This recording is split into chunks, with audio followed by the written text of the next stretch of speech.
In today's video, I'm going to teach you how to connect all your social accounts to Whop. We're going to walk through this step by step, using Discord as the main example, and I'll point out a few small differences for other platforms like Instagram and X along the way. By the end, you'll know exactly where to click and what to expect on each screen, so you can get everything linked in just a few minutes.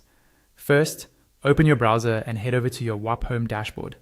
Make sure you're logged into the correct Whop account, especially if you manage more than one. The home dashboard is your starting point for everything we're about to do. Once you're on the dashboard, look to the top right corner of the page.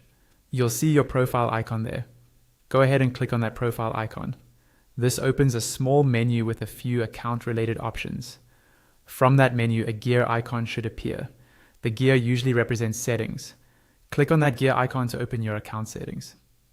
This is where you control how your Whop account connects to other apps and services.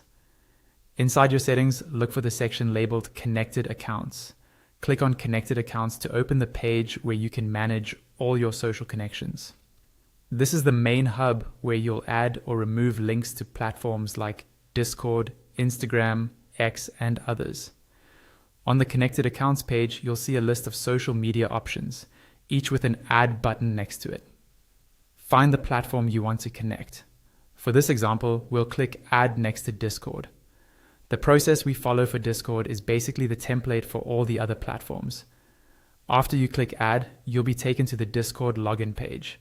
This is a standard, secure login screen hosted by Discord, not by Whop, so your credentials stay with Discord. Click into the email or phone number field and enter the login details you normally use for Discord. Then click into the password field below and type in your Discord password. Double check for typos before you move on. When you're ready, click on the Log In button. Discord may ask you to authorize Whop to access certain information or manage server memberships on your behalf. Review the permissions, then confirm to complete the connection. Once that's done, you'll be redirected back to Whop and you should see Discord listed as connected. The process is more or less the same for all other platforms. Some, like Instagram and X, may ask you for a profile URL instead of a direct login, but the overall flow, choosing the platform, providing the requested details, and confirming